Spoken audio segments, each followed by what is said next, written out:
ہمارے امیر المومنین حضرت علیہ مالے وفی معافی علم مولانا پرویز مشرف صاحب، آپ سمجھے؟ ہمارے حضرت پرویز مشرف نے مولانا طارق جمیل کو ناشتے پہ بلایا، بلا کر کے کہتے ہو طارق جمیل یہ کیا رکھا ہے، یہ کیا رکھا ہے، یہ کیا ہے، یہ کیا ہے، یہ کیا ہے؟ کاش تیرے جیسے ذہین انسان، تیرے جیسے فصیح انسان، تو اگر یہ ہے کہ ڈاکٹر بنتا، MBBS ڈاکٹر، تو کیا تیرا کمال ہوتا، کیا کمال۔ واہ طارق جمیل واہ، قربان جاؤں۔ کہنے لگے صدر صاحب ڈاکٹر MBBS ڈاکٹر تو ہزاروں ہے لوسی، لیکن آپ نے کسی کو بلایا ہے ناشتے پر، اس طرح لقمہ اٹھا کر اس کے منہ میں آپ دے رہے، یہ سب کچھ محمد کا صدقہ ہے صلی اللہ علیہ وسلم، یہ سب کچھ میرے نبی محمد کا صدقہ ہے، ورنہ تو ڈاکٹر بہت بھی ہے دنیا کے اندر، MBBS ڈاکٹر تو بہت بھی، یہ سب کچھ طارق جمیل کے جوتا سیدھا کرنے پر آپ کو اسی نے مجبور کیا، یہ محمد کی سنت ہے صلی اللہ علیہ وسلم۔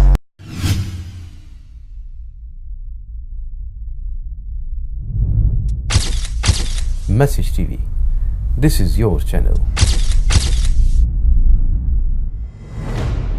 This is your channel. لا ریب فیہ، یہ شک و شبہ سے بالا تر کتاب ہے، قانون ہے۔ اسلام کا ایک حصہ عبادات، دوسرا حصہ معاشرت، اسلامی معاشرت، اس نے ہمارے اندر جگہ نہیں بنائی۔ جو پٹھانوں کی معاشرت ہے وہ اسی پہ چلتے ہیں، جو پنجابیوں کی معاشرت ہے وہ اس پہ چلتے ہیں، جو سندھیوں کی ہے وہ اس پہ چلتے ہیں، جو بلوچوں کی ہے وہ اس پر چلتے ہیں۔ اسلام ہماری معاشرت بدل دیتا تو پوری دنیا کے انسانوں کے لیے اسلام میں آنا بہت آسان ہو جاتا۔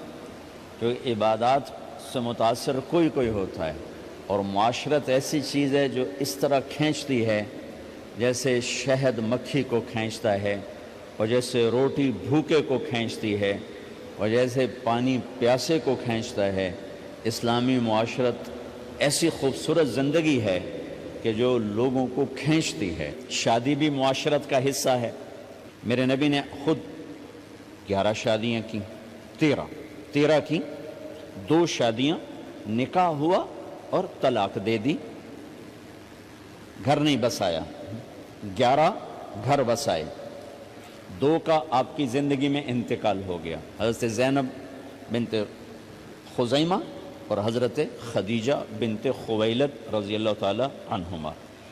4 بیٹیوں کی شادی کی، 11 شادیاں خود کی، شوہر بن کے دکھایا، باپ بن کے دکھایا، سسر بن کے دکھایا کہ ہماری معاشرت جہاں ہمارا جوائنٹ فیملی سسٹم ہے، اگر ہم لوگ شریعت کو جانتے تو یہ بڑا خوبصورت نظام تھا، لیکن چونکہ ہم شریعت نہیں جانتے تو جوائنٹ فیملی سسٹم سے بہت بڑا ظلم وجود میں آ رہا ہے۔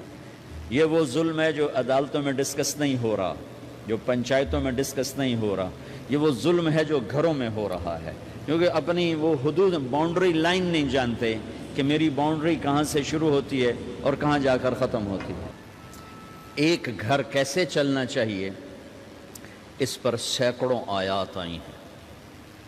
اتنی آیات نماز کے لیے نہیں آئیں جتنی ایک گھر کیسے چلنا چاہیے، جتنی اس کے لیے آیات آئیں۔ سورۃ النساء ساری گھر کی زندگی بتاتی، سورۃ المائدہ گھر کی زندگی بتا رہی، سورہ تحریم گھر کی زندگی بتا رہی، سورہ طلاق گھر کی زندگی بتا رہی، سورہ بقرہ میں گھر کی زندگی کی سینکڑوں آیات ہیں کہ ایک گھر کیسے چلنا چاہیے۔ چونکہ یہ نہ مولوی جانتا ہے، نہ جج جانتا ہے، نہ یہ AC بچہ جانتا ہے، نہ ڈاکٹر جانتا ہے، نہ دیہاتی جانتا ہے، نہ شہری جانتا ہے کہ گھر کیسے چلتا ہے۔ چونکہ یہ چیپٹر میں آپ کو کیا گلا دوں، ہمارے مدرسوں میں بھی نہیں پڑھایا جاتا۔ ہمارے مدرسے بھی زور دکھاتے ہیں جہاں کوئی اختلافی بات آ جائے، پھر انہوں نے ویکھن والے ہوندے زور کیویں لگدے، جہاں کوئی اخلاقی بات آ جائے تو استاد بھی ٹھنڈا ہوتا ہے، شاگرد بھی ٹھنڈے ہوتے ہیں۔ تو یہ چیپٹر تو پڑھائے نہیں جاتے، مدرسوں میں بھی نہیں پڑھائے جاتے، تو میں آپ سے کیا گلہ کروں۔ تو ہمارے مدرسے سے پڑھے ہوئے بچوں کو نہیں پتہ، ہمارے علماء کو نہیں پتہ کہ گھر کیسے چلتا ہے، کہ نبی کی وہ زندگی جو گھر میں تھی وہ کیسی تھی. یہ نہ پڑھی جاتی ہے نہ پڑھائی جاتی. 11 شادیاں شوق کی تھیں. 11 شادیاں شوق کی تھیں. شوق ہوتا تو 25 سال کا خوبصورت جوان 40 سال کی عورت سے شادی کرتا، جن کے 2 شادیاں پہلے ہو چکی ہیں اور ہر شادی سے اولاد موجود ہے. اور آپ ایسے حسین ہیں کہ حضرت عائشہ فرماتی ہیں کہ یوسف علیہ السلام کو دیکھ کر عورتوں نے ہاتھ کاٹے تھے، میرے محبوب کو دیکھتی تو سینے چیر کے بیٹھ جاتے. اور ام معبد ایک بدو عورت نے آپ کا حلیہ بیان کیا تھا، رأیت رجلا ظاہر الوضاء ابلج الوجہ، میں نے ایک جوان دیکھا یوں لگا جیسے چاند زمین پہ اتر آیا. کیا کہنے. لم تعبہ فجلا لم تزری بہ سعلا، نہ پیٹ آگے نکلا ہوا نہ سر کے بال اڑے ہوئے. حسین، دیکھتے ہی نظروں میں جچ جانے والا. وسیم، جتنا دیکھوں اتنا دیکھنے کا شوق بڑھتا چلا جائے. قسیم، جدھر سے دیکھوں حسن ہی حسن نظر آئے. ان تکلم علاہ البہا، بولے تو نور چھا جائے. ان سکت علاہ الوقار، چپ ہوں تو وقار چھا جائے. ادعج، موٹی آنکھ. اکحل، سرمگی. اشکل، لمبی. احور، سیاہ. اہدب، پلکیں دراز. فی عینیہ دعج، آنکھوں میں ایک کشش. فی صوتہ سحل، آواز میں جادو. فی عنقہ سطع، گردن سراہی دار. فی لحیتہ کفافہ، داڑھی بڑی خوبصورت. سہل الخدین، گال بڑے خوبصورت، نہ پچکے نہ ابھرے. ولیع الفم، ہونٹ جیسے گلاب کی پنکھڑی. براق الثنایا، دانت ایسے تھے مسکراتے نور نکلتا دکھائی دیتا تھا. عظیم الہامہ، بڑا سر. شدید سواد الشعر، سیاہ کالے بال. رجل الشعر، نیم گھنگریالے بال. واسع الجبین، چوڑا ماتھا. ازج الحواجب، بھمیں گول کمان جیسی. اشم، ناک یہاں سے اٹھا. اقن العرنین، آگے سے باریک. لہو نور یعلوہ، یہاں نور جگمگ جگمگ کرتا رہتا تھا. ان فرقت عقیقت و فرق و الا فلا، جب کبھی مانگ نکالتے، کبھی نکالتے تھے کبھی نہیں نکالتے تھے. جب کبھی مانگ نکالتے اور پگڑی شریف اتارتے، ٹوپی اتارتے تو مانگ سے نور نکلتا نظر آتا تھا. ایسے جوان کو لڑکی نہیں ملے گی، ایسا حسن و جمال. اما عائشہ رضی اللہ عنہ وہ سی رہی تھی کرتا سی رہی تھی کپڑا، تو سوئی گر گئی. تو کمرے میں اتنی روشنی نہیں تو اس کے یوں کر رہی تھی. اتنے میں میرے نبی اندر آئے تو آپ کے چہرے کے نور سے سوئی چمکنے لگی. ایسا حسن و جمال. اور 40 سال کی عورت سے شادی ہو رہی اور 25 سال ان کے ساتھ گزار دیے. 50 برس کے ہو گئے. 50 سال کے بعد 10 شادیاں، جبکہ شوق اور خواہش ختم ہوتی چلی آ رہی ہوتی ہے. میرے نبی نے کہا ما زوجت وما تزوجت الا بوحی من السماء نزل به جبرائیل. فرمایا لوگوں، میں نے جہاں شادی کی، میں نے جہاں بیٹی دی، پہلے آسمان سے وحی آئی پھر میں نے قدم اٹھایا. پھر فرمایا میں نے جہاں شادی کی، میں نے جہاں بیٹی دی، آسمان سے بشارت آئی کہ سب جنتی ہیں، سب جنتی. یہ شوق کی شادیاں نہیں تھیں، یہ امت کو سکتروں کی طرح ہیں. نماز، روزہ، حج، زکوٰۃ کے احکام مختصر. 5 وقت نماز پھر چھٹی، سال میں 1 دفعہ زکوٰۃ پھر چھٹی، زندگی میں 1 دفعہ حج پھر چھٹی. لیکن 24 گھنٹے میرے ساتھ کوئی لگا ہوا ہے، میں کسی کے ساتھ لگا ہوا ہے. میرا کبھی روپ باپ کا ہے، کبھی خامد کا ہے، کبھی بھائی کا ہے، کبھی بیٹے کا ہے، کبھی سسر کا ہے، کبھی چاچے کا ہے، کبھی مخالف کا ہے، کبھی مسجد میں ہے، کبھی دکان پر ہے، کبھی جج کی کرسی ہے، کبھی اے سی کی کرسی ہے، کبھی قائد ہے، کبھی ماتحت ہے، کبھی افسر ہے، کبھی چپڑاسی ہے. میرے تو لاکھوں روپ ہیں.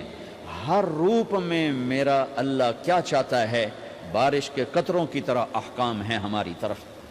اس میں سے ایک یہ مجلس ہے شادی کی کہ ایک لڑکا اور لڑکی کیسے زندگی گزارے، یہ سمجھانے کے لیے خامند اور بیوی کیسے زندگی گزاریں، یہ سمجھانے کے لیے میرے نبی نے 11 شادیاں کی اور اپنی عرب کی معاشرت کو توڑ کر اپنی معاشرت ان پر نافذ فرمائی اور اپنی خوبصورت زندگی ان تک پہنچائی۔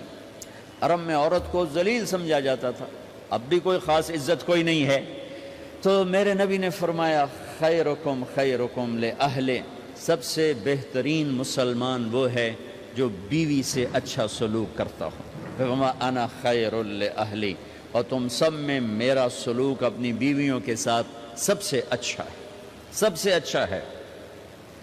آپ مجلس میں تشریف فرما ہیں، تنہا نہیں بیٹھے ہوئے، لوگ بیٹھے ہوئے ہیں۔ ایک صحابی پوچھتے ہیں یا رسول اللہ آپ کو سب سے زیادہ کس سے محبت، آپ کو سب سے زیادہ کس سے محبت؟ سبحان اللہ، کیا زندگی سمجھائی ہے میرے نبی نے۔ بھائیو کچھ سیرت پڑھا کرو اللہ کے واسطے، صرف اخبار دے مگر ہی نہ لگے رہے کرو، میرے نبی کی زندگی کچھ پڑھا کرو، صحابہ کی زندگی پڑھا کرو، صحابیات کی زندگی پڑھا کرو۔ میرے نبی سے مسجد میں الگ نہیں، اکیلے نہیں، مسجد میں لوگوں کے سامنے ایک شخص پوچھتے ہیں یا رسول اللہ آپ کو سب سے زیادہ کس سے محبت ہے؟ آپ نے کہا عائشہ سے۔ ہمارے ماحول میں کوئی یہ کہہ سکتا ہے مجھے اپنی بیوی سے سب سے زیادہ پیار ہے؟ اس سے ویلے انہاں فتوہ لا بے ران مرید آ گیا نہیں، آئے ویکھو بھائی زان مرید آ گیا جے۔ جس سے سب سے زیادہ محبت کرنی تھی اسی کو سب سے زیادہ ذلیل کرتے ہیں۔ دیکھو سب سے اہم رشتہ، میری بات غور سے سننا چونکہ ہمارا معاشرہ اس کو شاید ہضم نہ کر سکے تو آپ بھی نہیں کر سکیں گے، سب سے اہم رشتہ خامد اور بیوی ہے، سب سے مقدس رشتہ ماں باپ، سب سے مقدس رشتہ ماں باپ، لیکن سب سے بنیادی رشتہ خامد اور بیوی ہے۔ اللہ نے پہلا رشتہ جو دھرتی پہ قائم کیا وہ ایز اے ماں باپ نہیں، ایز اے خامد اور بیوی۔ آدم کو خامد بنایا، حوا کو بیوی بنایا، پھر انہی کو ماں باپ بنایا، انہی کو دادا دادی بنایا، انہی کو نانا نانی بنایا، انہی کو ساس اور سسر بنایا۔ سارے رشتے خامد اور بیوی سے جنم لیتے ہیں، آگے یہی دو رشتے روپ بدلتے ہیں۔ خامد اور بیوی کا رشتہ سب سے بنیادی ہے، سب سے اہم ہے، سب سے بڑا ہے اور سب سے پہلا ہے اور سب سے آخری ہے۔ پہلا رشتہ بھی خامد اور بیوی کا قائم ہوا اور دنیا میں بھی آخری رشتہ خامد بیوی رہ جاتا ہے۔ پتران دی شادی ہو گئی، دھیان دی بھی شادی ہو گئی، بڈھا بڈھی کر لے بیٹھے۔ ہمارے دیس کی کہانی کیا میرے گھر کی کہانی؟ میں تبلیغ میں، میرا چھوٹا بھائی لاہور میں، بہنیں اپنے گھر، ماں پیو کلے بیٹھے ہوئے، ہمارے پاس آنے کے لیے تیار نہیں، اپنی جگہ چھوڑنے کے لیے تیار نہیں۔ پھر باپ فوت ہو گئے تو ہم نے منتیں کر لیں اپنی ماں کی کہ میں فیصل آباد میں رہتا ہوں، میرا بھائی لاہور میں ہوتا ہے، کہ ساڑھے کو لا جاؤ نہ پتر، میں توڑے پیو دی جا نہیں چھڑنی۔ نہیں آئے ہمارے پاس، تنہا زندگی گزار دی۔ ہم تو آئے مہمانوں کی طرح آئے اور چلے گئے، تنہا زندگی گزار دی۔ تو پہلا رشتہ خامد اور بیوی، آدم اور حوا۔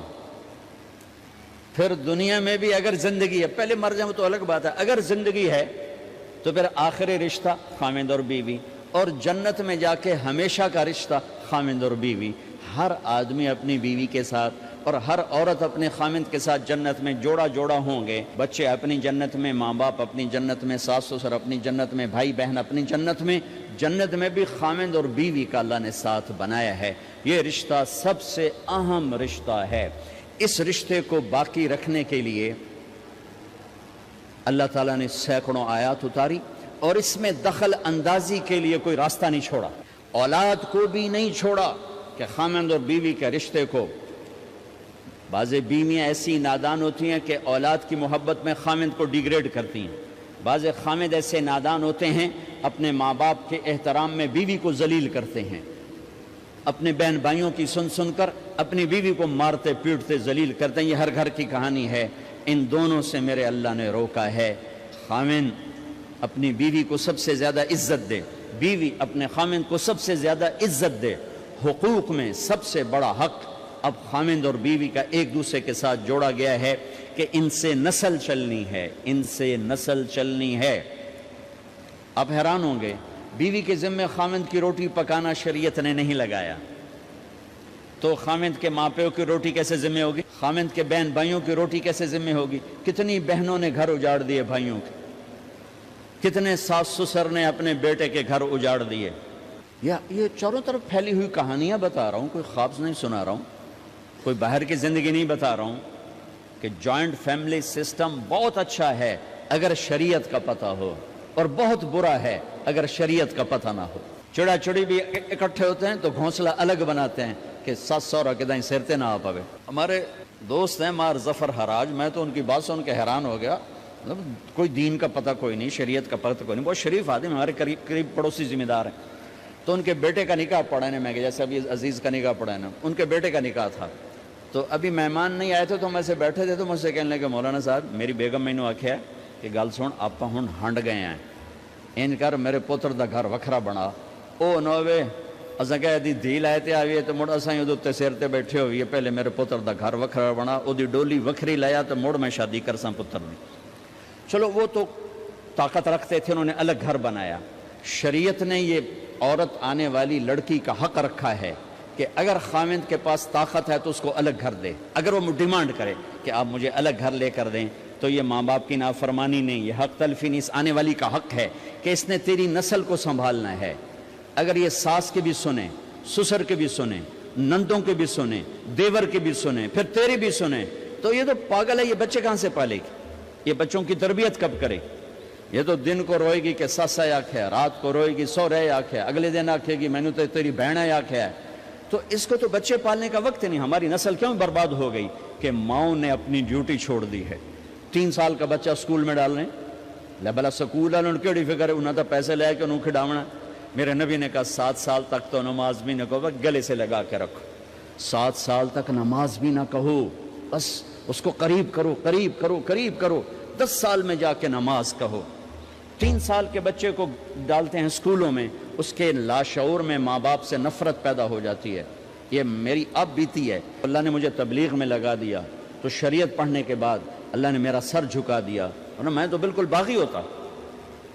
تو میرے نبی فرما رہے ہیں 7 سال تک نماز بھی نہ کہو، بس سینے سے لگا کے رکھو تاکہ تمہاری صفات منتقل ہوں اور تمہاری محبت ان کے اندر منتقل ہو۔ تو جب بیوی پر پورے گھر کا بوجھ پڑ گیا تو وہ اپنے بچوں کو کب پالے گی اور بچوں کی کب وہ تربیت کرے گی؟ وہ تو صبح سے شام تک چولہے پر تھک چکی ہے، اور اوپر سے جو تانے ہیں وہ الگ ہیں، جلی کٹی، کبھی ساس کہہ رہی، کبھی سسر کہہ رہا، کبھی بہنیں، کبھی دیور، تو وہ تو بالکل بیچاری پاگل ہو جاتی۔ کہیں اس کا الٹ بھی ہوتا ہے، آنے والی ایسی آتی ہے کہ پورے گھر کو تباہ کر کے ماں باپ کو بھی دھکا دلا کے اپنے خامند کو لے کے نکل جاتی، ایسا بھی ہے لیکن یہ بہت کم ہے۔ ابتدائی رشتہ خامند اور بیوی ہے، خامند اور بیوی یہ ابتدائی رشتہ ہے۔ اللہ نے آدم کو بنایا اور حوا کو ساتھ بیوی بنایا، اولاد بعد میں دی۔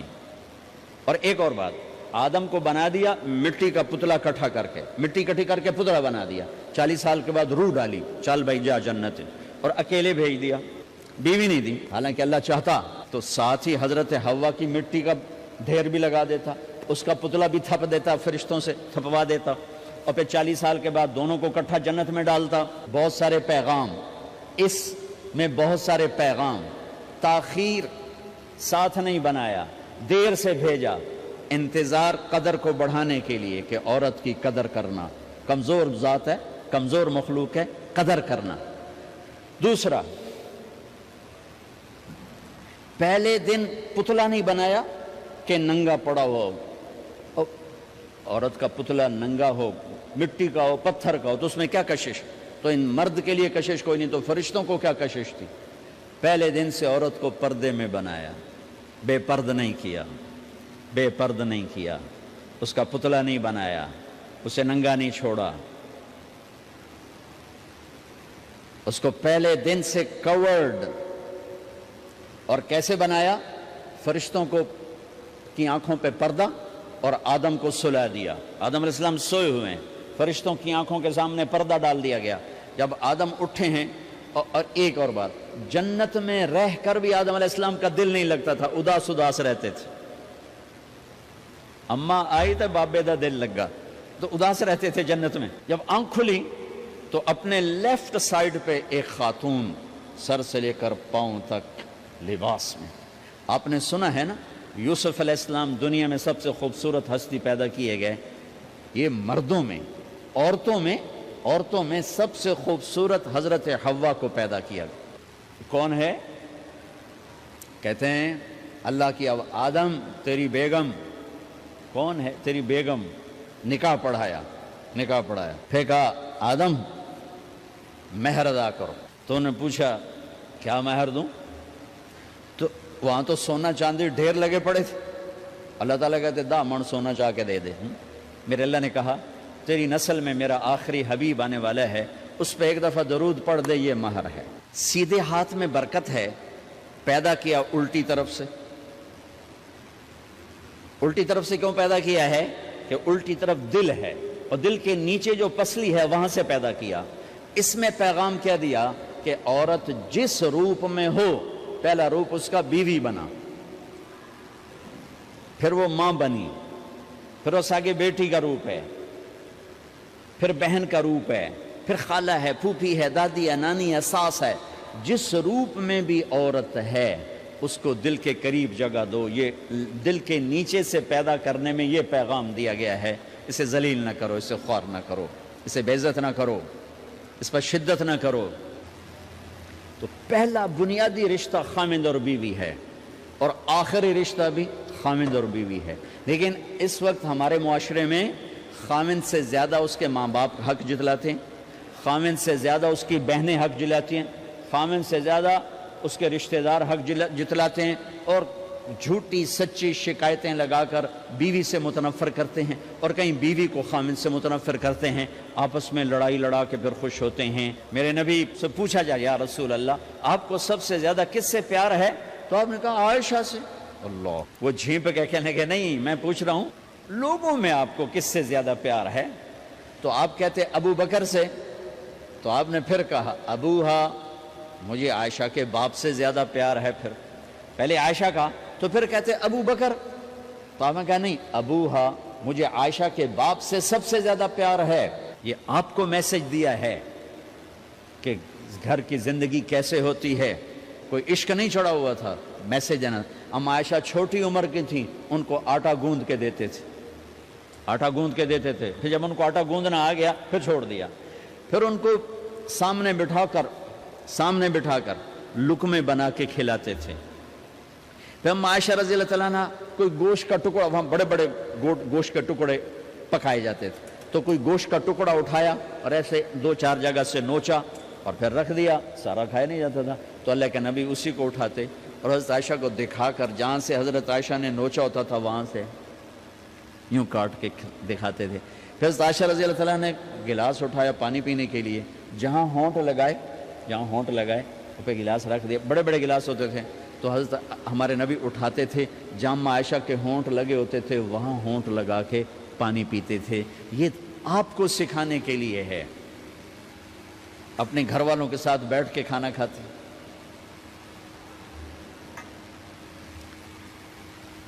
یہ میرے نبی کی معاشرت ہے، یہ میرے نبی کی زندگی. گھر میں جھاڑو دیتے، اپنے کپڑے خود دھوتے، کوئی چیزیں بکھری پڑی ہوتی تو بیوی کو نہیں ڈانٹتے، خود اٹھ کے سیٹ کر کے رکھ دیتے. گھر والوں کے ساتھ مل کر برتن دھوتے، صفائی کرتے، گھر والوں کے ساتھ مل کر. یہ میرے نبی کی ایک خوبصورت زندگی ہے. بھائیوں بہنوں، ہم بھلا چکے ہیں. بیوی کے لیے خامند کو سب سے بڑا حقدار. بعض لڑکیاں ایسی نادانی کرتی ہیں کہ شادی کے بعد بھی اپنے ماں باپ کی آنکھ کو دیکھ کے چلتی ہیں. شادی کے بعد سب سے بڑا حق خامند کا ہے. شادی کے بعد سب سے بڑا حق خامند کا ہے. ماں باپ پیچھے چلے جاتے ہیں، بہن بھائی پیچھے چلے جاتے ہیں. لیکن یہ نادانیاں بھی دیکھنے کو ملتی ہیں کہ شادی کے بعد بھی ماں باپ اپنی بچی کو اپنے قابو میں رکھنے کی ترتیبیں سوچتے ہیں تو وہ بھی اپنی بچی کا گھر برباد کر دیتے ہیں. میرے نبی سے پوچھا گیا یا رسول اللہ عورت پر سب سے زیادہ کس کا حق ہے؟ تو آپ نے فرمایا اس کے خامند. ایک خاتون ہے، یا رسول اللہ میری شادی ہو رہی ہے تو میرے اوپر میرے خاوند کا کیا حق ہے؟ تو آپ نے ارشاد فرمایا تیرے خاوند کے جسم پر زخم ہو، زخموں میں پیپ پڑ جائے اور تو اپنی زبان سے چاٹ چاٹ کے زخم صاف کرے تو تو نے اپنے خاوند کا حق ادا نہیں کیا۔ خاوند کو سمجھایا کہ سب سے بہترین مسلمان وہ ہے جو بیوی سے اچھا سلوک کرتا ہے، اور میرا سب سے اچھا سلوک ہے اپنی بیویوں کے ساتھ، یعنی قاب قوسین او ادنا آپ کا مقام ہے، اللہ پاک کا دیدار اپنی آنکھوں سے کیا ہوا ہے، اور آپ ہمیں معاشرت سکھا رہے ہیں کہ ایک جہاد کے سفر سے واپس آ رہے ہیں، اما عائشہ ساتھ ہیں، تو آپ نے صحابہ سے کہا بھئی آگے چلے جاؤ، وہ سارے آگے چلے گئے۔ جب سارے نظروں سے غائب ہو گئے تو آپ نے کہا عائشہ دوڑ لگاؤ گی میرے ساتھ؟ عائشہ نے نہیں کہا، میرے نبی نے کہا دوڑ لگاؤ گی؟ آج کل کا کوئی علامہ بھی یہ نہیں کرے گا، عائشہ دوڑ لگاؤ گی میرے ساتھ؟ کہا جی لگاؤں گی، تو دوڑ لگائی۔ تو عائشہ فرماتی میں آگے نکل گئی، اللہ کے نبی پیچھے رہ گئے، چاہے آپ جان بوجھ کے آستہ ہوئے ہوں ان کی دل جوئی کے لیے۔ کچھ سال گزر گئے، پھر جہاد کے سفر سے واپسی ہو رہی ہے، تو آپ نے صحابہ سے کہا بھائی آگے چلے جاؤ، تو سارے آگے چلے گئے، غائب ہو گئے۔ عائشہ دوڑ لگائیں؟ کہا جی لگائیں۔ تو فرمایا کہ ان دنوں میں ذرا موٹی ہو گئی تھی، جب دوڑ گئی تو اللہ کے نبی آگے نکل گئے، تو پھر آپ نے کہا عائشہ ہذہ بتلک، عائشہ اب تیرا میرا حساب برابر ہو گیا، اس دفعہ تو آگے نکل گئی، آج میں آگے نکل گیا۔ یہ میرے نبی کی معاشرت ہے کہ بھری محفل میں کہہ رہے ہیں مجھے عائشہ سے سب سے زیادہ پیار ہے، اور عرب میں عیب تھا، جیسے ہمارے ہاں بھی عیب ہے کہ کوئی بھری محفل میں کہ مجھے بیوی سے سب سے زیادہ پیار، کہ تیری ماں کتنے گئی؟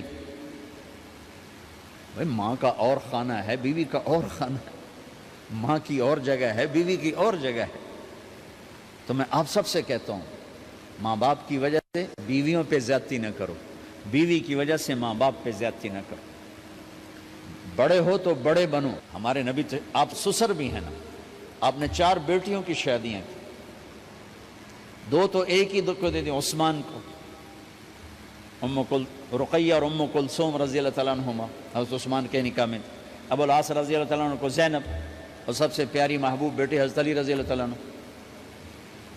باقی 3 نکاح بڑے سادہ کیے، حضرت فاطمہ کا نکاح بڑے دھوم دھام سے کیا۔ ان کا رشتہ لے کر صدیق آئے، یا رسول اللہ میں خواہش مند ہوں، آپ چپ رہے۔ پھر حضرت عمر بعد میں گئے، یا رسول اللہ میں خواہش مند ہوں، آپ چپ رہے۔ تو عبد الرحمن بن عوف رضی اللہ تعالیٰ نے حضرت علی سے کہا علی تو جا، تجھے دے دیں گے۔ وہ کہنے لگے میں تو بہت غریب ہوں، مجھے کہاں دیں گے؟ حضرت علی کا ذاتی گھر بھی نہیں تھا، کسی سے ایک کوٹھا مانگ کے اس میں رہ رہے تھے مدینہ میں۔ کہا نہیں تو جا جا۔ تو یہ مسجد میں پہنچے، اللہ کے نبی کو دیکھا تو ایسا روب طاری ہوا کہ بولے ہی کچھ نہیں۔ اللہ کے نبی کو تو پتہ ہے کہ کیا ہے اور کس لیے ہے، تو آپ نے کہا علی کیسے آئے؟ چپ۔ کہا لگتا ہے فاطمہ کے رشتے کے لیے آئے ہو؟ جی ہاں۔ تو آپ نے کہا انشاءاللہ، اتنا کہا انشاءاللہ، اور چپ ہو گئے۔ تو حضرت علی چپ کر کے اٹھ کے باہر آ گئے، صحابہ باہر کھڑے ہوئے تھے، تو کہنے لگے یار دیکھا نا میں تمہیں پہلے ہی کہتا تھا مجھے نہ بھیجو، انکار ہو گیا، بولے ہی کچھ نہیں۔ تو حضرت عبد الرحمن بن عوف کہنے لگے جنہوں نے بھیجا تھا وہ کچھ تو کہا ہوگا، کہ بس انشاءاللہ کہا تو اللہ کے بندے ہاں ہو گئی، نبی کی انشاءاللہ ہاں ہوتی ہے، یہ ہاں کیوں نہیں کی؟ سبحان اللہ، اللہ اکبر، یہ ہاں کیوں نہیں کی؟ گھر گئے، فاطمہ علی کا رشتہ آیا ہے کر دوں، اس لیے ہاں نہیں کی۔ ہم تو بیٹیوں سے پوچھتے ہی نہیں، عیب سمجھتے ہیں بیٹیوں سے پوچھنا، جی میں گاں نو بن چھڑیا کلے نال، ایویں اسی دیاں نو بن چھڑنے کلے نال۔ مجھے ایک اپنی مطلب برادری لیول کے ایک خاتون کا فون آیا کہ مولانا پڑھایا مجھے لاہور میں اچھے کالجوں میں، اور میری منگنی کرتے وقت مجھ سے پوچھا ہی نہیں، اور ایک شرابی سے منگنی کر کے مجھے اطلاع دی سی تیری منگنی کر چھڑی ہے، فلانی تاریخ نو تیرا نکاح بھی ہونا ہے۔ مجھے آج تک گلہ ہے، پوچھ لیتے، اگر نہیں پوچھا تھا چلو میں انہاں ساڑھے پنجاب وچ کوئی نہیں پوچھ دے، گاں مجھ دی طرح ٹور چھڑ دین، تو چلو اتنا تو ویکھ لیندے بھی کم از کم شراب تا نہ پیندا، ایک شرابی نال میرا نکاح کر چھڑ، ساری زندگی اڈیاں رگڑ رگڑ میری گزر گئی۔ علی جیسا رشتہ آیا ہو تو اوپر سے حکم بھی آ چکا ہو کہ علی کو ہی دینا ہے، تو پھر آپ فاطمہ سے پوچھیں، فاطمہ تیرا رشتہ آیا ہے علی کا، کر دوں؟ حضرت فاطمہ نے ہاں کی تو پھر مسجد تشریف لائے۔ یہ آپ کو معاشرت سکھائی جا رہی کہ بیٹیوں سے بھی پوچھو، زندگی انہوں نے گزارنی ہے، تم نے تو نہیں گزارنی۔ بس میری غیرت دا سوال ہے، میں اتنا ہی کرنا، نہیں تو بیٹھی رہے۔ میری اپنی فیملی میں اتنی عورتیں بوڑھی ہو کے قبروں میں چلی گئیں، بس اتنا ہی کرنا، نہیں کرنا تو بیٹھی رہے، وہ بیٹھی رہ گئیں۔ یہ ظلم و ستم ہے جو تمہاری عدالت میں بھی نہیں آتا، کوئی کیس بھی نہیں ہوتا، لیکن اللہ کی عدالت میں کیس درج ہو چکا ہے کہ میرے نبی نے علی جیسے داماد کے لیے بھی پہلے پوچھا، حالانکہ اشارہ ہو چکا ہے۔ ابھی بتاتا ہوں میں، فاطمہ بیٹی علی کا رشتہ ہے، کر دوں؟ انہوں نے کہا کر دیں، پھر کہا بلاؤ۔ پھر علی آئے، کہا علی جمع کرو لوگوں کو، مسجد ساری بھر گئی، تو آپ ممبر پر تشریف فرما ہوئے، حضرت علی کو ایسے سامنے بٹھایا، کہا لوگوں مجھے جبریل اللہ کی طرف سے پیغام دینے آئے ہیں کہ میں اپنی بیٹی فاطمہ کا نکاح علی کے ساتھ کر دوں۔ آسمان سے وحی بھی آئی ہو اور پھر بھی پوچھا جائے، یہ میرے نبی کی معاشرت ہے۔ ہم تو پوچھنا عیب سمجھتے اور اسے ذلت سمجھتے ہیں۔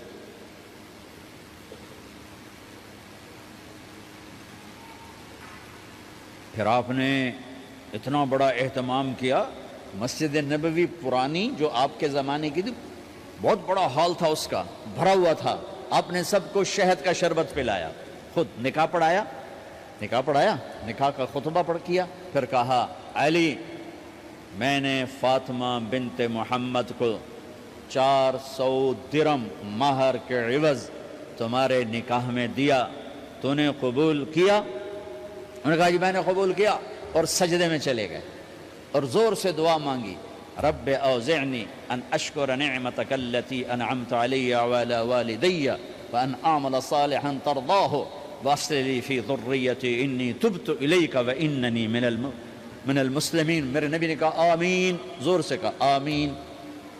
نکاح ہو گیا، رخصتی ہوئی 6 مہینے بعد، 1 مہینے بعد، 1 سال بعد، 3 روایات ہیں، فوراً 4 روایات، لیکن زیادہ صحیح ہے دیر کے بعد، فوراً نہیں ہوئی، کچھ عرصے کے بعد رخصتی ہوئی۔ حضرت عقیل آپ کے بھائی وہ کہنے لگے علی اب رخصتی ہو جانی چاہیے، تو یہ دونوں مل کر آئے سلمان فارسی کے پاس کہ سلمان بھائی ہماری رخصتی کروا دو۔ سلمان فارسی کا بڑا احترام تھا، انہوں نے جا کر بات کی ام سلمہ رضی اللہ تعالیٰ عنہ سے۔ ام سلمہ نے بات کی اللہ کے نبی سے، کہا ہاں آ جائے، لے جائے۔ تو علی رضی اللہ تعالیٰ عنہ اپنی اونٹنی لے کر آئے، تو حضرت علی کا گھر وہ کرائے پر گھر تھا ایک کونے پر، تو وہاں اسماء بنت امیس اور ام ایمن گئیں اور اس کے فرش کو لیول کیا، فرش میں سرخ مٹی ڈال کے اس کو لیول کیا اور دیواروں کی پوچا پاچی کی، اور وہاں کھوٹیاں لگائیں کپڑے ٹانگنے کے لیے۔ آپ نے حضرت عائشہ، حضرت ام حبیبہ، حضرت ام سلمہ سے فرمایا تمہیں پتہ ہے نا مجھے فاطمہ سے کتنا پیار ہے، اسے دلہن بناؤ۔ دلہن بنانا بھی سنت ہے، دلہن بناؤ، اسے دلہن بناؤ، تو آپ کو دلہن بنایا گیا۔ پھر علی رضی اللہ تعالیٰ عنہ تشریف لائے سلمان فارسی اور عقیل کے ساتھ، اونٹنی کو دروازے پر بٹھایا، تو آپ نے علی کا ہاتھ پکڑا، اندر تشریف لے گئے اور فاطمہ کا ہاتھ پکڑ کے علی کے ہاتھ میں دیا اور کہا بیٹی مجھے اپنے خاندان میں جو سب سے زیادہ محبوب تھا میں نے تیرا ہاتھ اس کے ہاتھ میں دیا ہے۔ پھر کہا علی تجھے نبی کی بیٹی مبارک، نبی کی بیٹی مبارک۔ پھر آپ نے سے پیالے میں پانی منگوایا اور اس میں آخری 2 سورتیں پڑھ کے دم بھی کیا، تھوک بھی ڈالا، پھر اس میں سے انگلیاں ڈال کے ان کے سینے پر چھڑکا کہ دونوں پی لو، دونوں کو پلایا۔ پھر باہر تک چھوڑنے آئے، حضرت علی نے آپ کو اونٹنی پہ بٹھایا، آپ نے 2 عورتوں کو ساتھ بھیجا، ام ایمن اور اسماء بنت امیس۔ یہ چھوٹی سی بارات جا کر علی کے گھر اتری اور آپ نے حضرت علی سے فرمایا کہ میں عشاء پڑھ کے آؤں گا، میرا انتظار کرنا ہے۔ تو عشاء کی نماز کے بعد آپ تشریف لے گئے، آپ نے دوبارہ پیالے میں پانی منگوایا اور اس پر آخری 2 سورتیں پڑھ کے دم کیا، پھر ان کے سینے پر چھڑکا، یہاں بازوؤں پر چھڑکا اور کمر پر چھڑکا اور دعا دی، اللہم اسد جدہما وجمع شملہما وبارک علیہما واخرج منہما ذریۃ صالحہ۔ یہ دعا دی آپ نے اس وقت کہ میرے مالک ان کے جمع ہونے میں برکت عطا فرما اور ان کو سعادتیں عطا فرما اور ان کو نیک اولاد عطا فرما۔ یوں میرے نبی نے اپنی بیٹی کو رخصت فرمایا۔ اگلے دن آپ نے حضرت علی کو بلا کے فرمایا، علی ولیمہ بھی کرنا ہے۔ کہنے لگے یا رسول اللہ میرے پاس تو کچھ نہیں۔ تو آپ نے کہا، تو سعد بن ابی وقاص کہنے لگے یا رسول اللہ میرے پاس ایک چھترا کھڑا ہے، چھترا لاؤ۔ ذبح کیا گیا، آپ نے اس میں چھوارے ڈلوائے، قورمہ بنوایا، قورمہ، اور اپنی طرف سے حضرت علی کو پیسے دیے کہ جاؤ چھوارے، گھی، شہد خرید کے لاؤ۔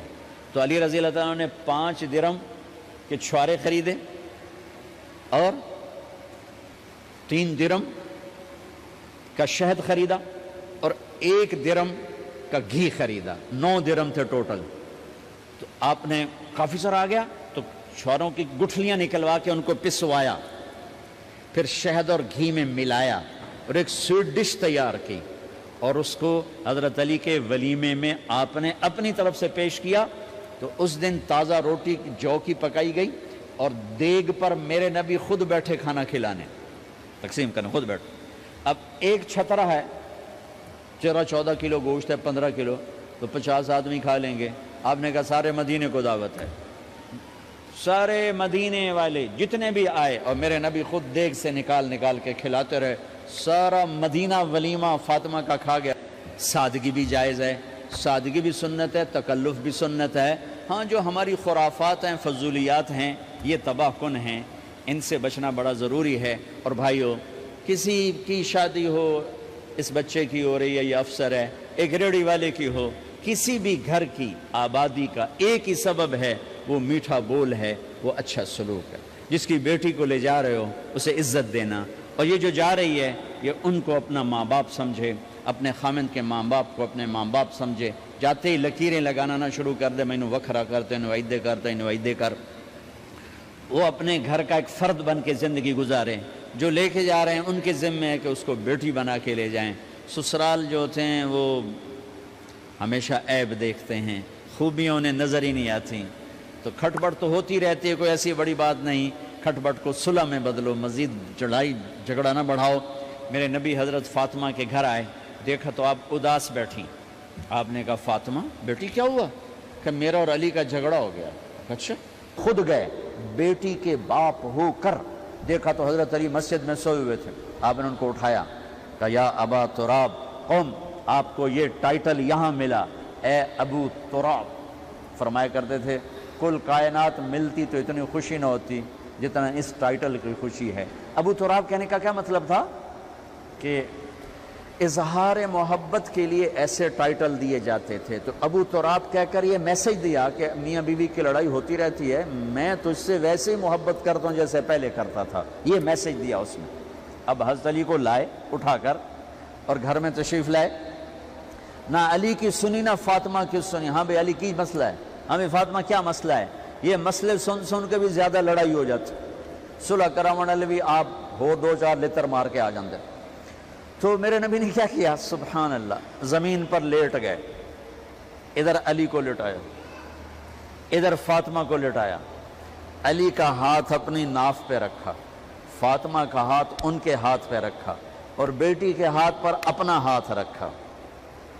پھر فرمایا کہو ہماری صلح ہو گئی۔ علی کہو، فاطمہ کہو۔ دونوں نے کہا ہماری صلح ہو گئی۔ آپ اٹھے، خوش خوش باہر آئے، چہرہ ایسے گلاب کے پھول کی طرح۔ صحابہ نے عرض کی یا رسول اللہ آج آپ بڑے خوش نظر آ رہے ہیں۔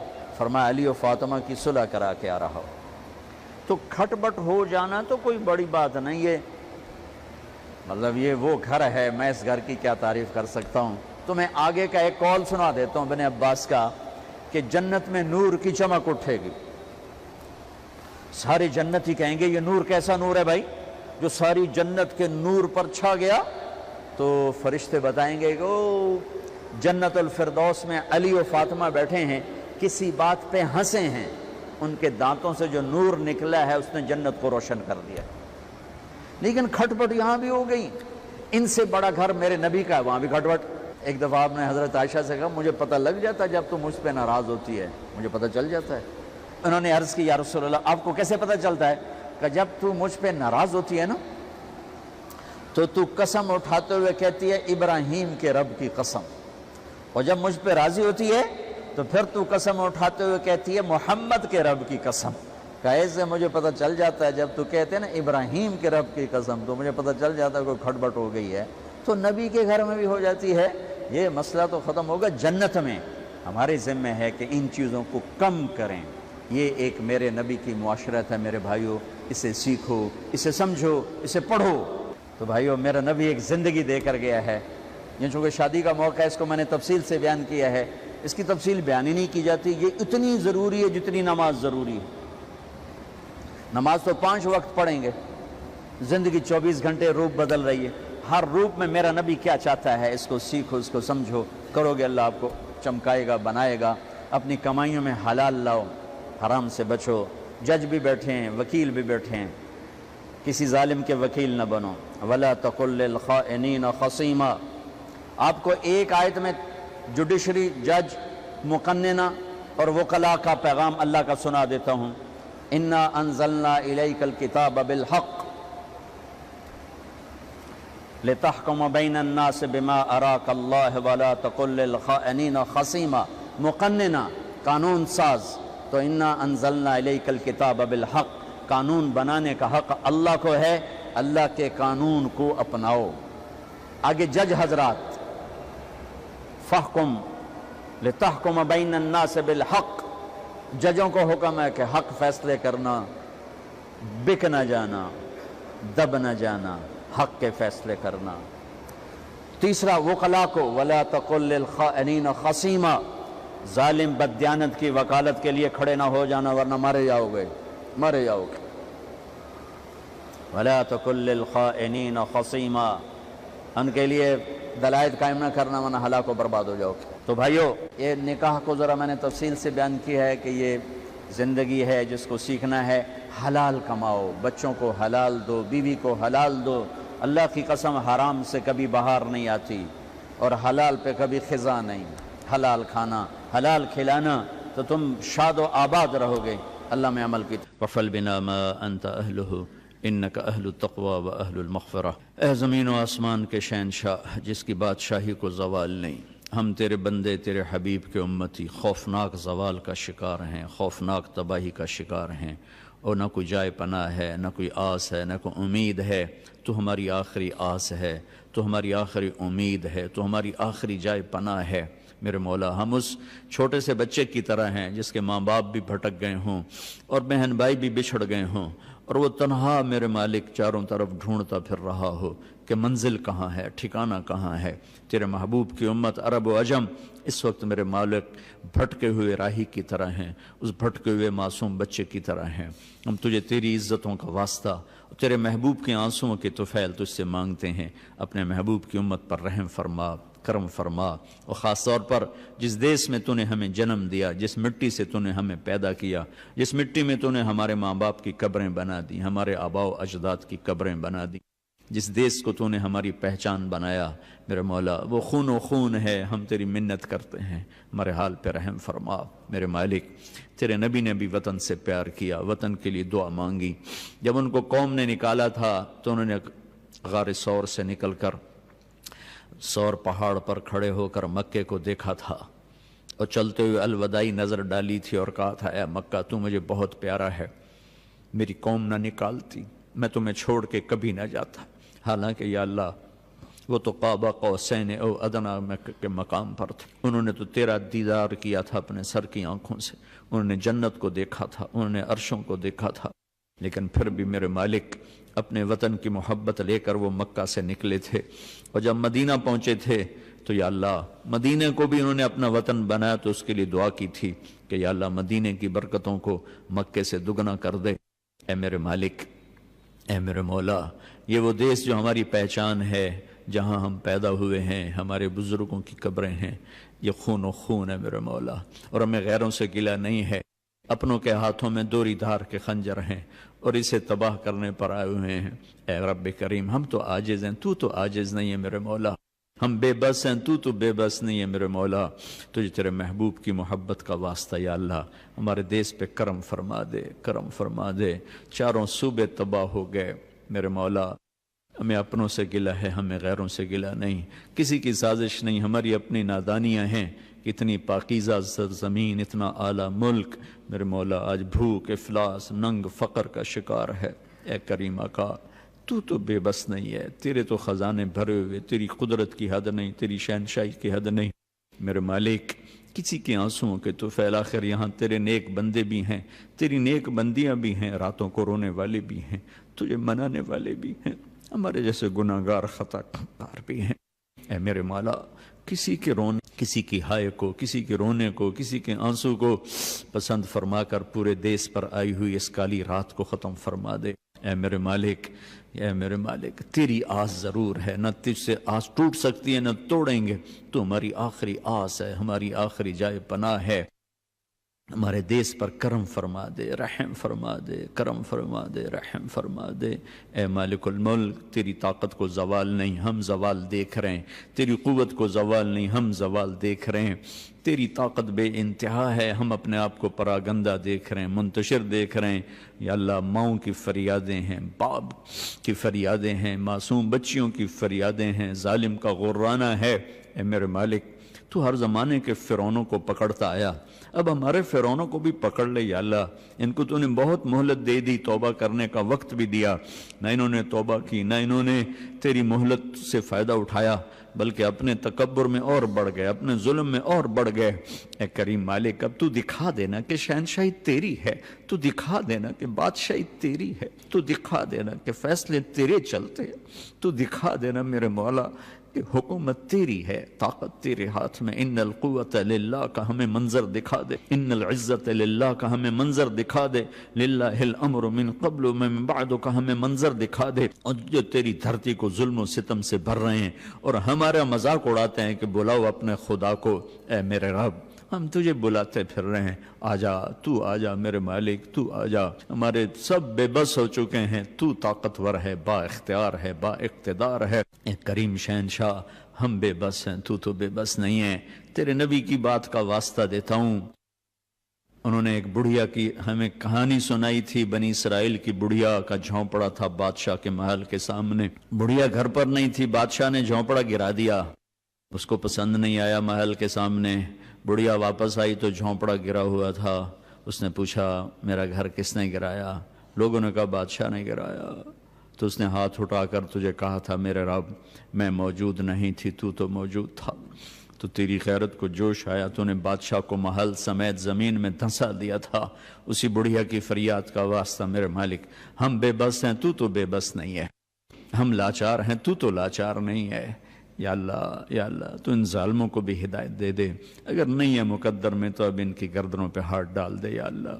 ان مظلوموں کی آہوں کے طفیل، ان عزتوں کے طفیل جو تار تار ہو گئیں، اس عزت کی چادر کی طفیل جو ٹکڑے ٹکڑے ہو گئی، اے میرے مالک، ان بے بسوں کی طفیل جن کے آنسو آنکھوں میں ابلتے ہیں اور آنکھوں میں خشک ہو جاتے ہیں، کوئی پوچھنے والا کوئی نہیں، ان معصوم بچوں کی طفیل جو ماں کی